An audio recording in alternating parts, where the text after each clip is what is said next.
കേരളത്തിൽ ജനങ്ങളുടെ ജീവനും സ്വത്തിനും ഭീഷണിയായി വന്യമൃഗങ്ങൾ ആക്രമണം തുടരുമ്പോൾ സർക്കാർ പുലർത്തുന്ന നിഷ്ക്രിയത്വം ഭയാനകമാണെന്ന് Kerala Congress deputy chairman Thomas Unniyadan.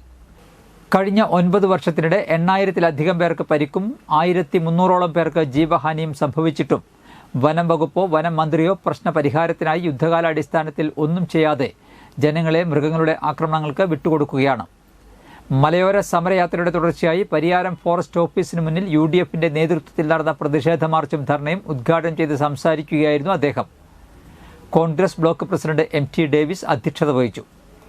DCC സെക്രട്ടറിമാരായ PK ജേക്കബ്, PK ഭാസി, മണ്ഡലം president VC Benny, Prince Mundanmani, CV Antony, NC Thomas, Linson Nadavaramban, John Mundanmani, Gabriel Kizhakkoodan, Shaju വടക്കൻ, സെബാസ്റ്റ്യൻ നെടുങ്ങാട്ട് തുടങ്ങിയവർ സംസാരിച്ചു. ക്രൂരമായ മർദ്ദനമേറ്റ് ആക്രമണമേറ്റ് മരണപ്പെട്ടു.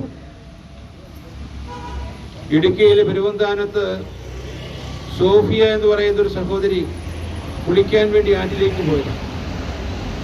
കാട്ടാന തുമ്പിക്കൈ കൊണ്ട് എറിഞ്ഞ് ആ സോഫിയയെ ഗുരുതരമായ നിലയിൽ പരിക്കേൽപ്പിക്കുകയും അവസാനം സോഫിയ മരിക്കുകയും ചെയ്തു.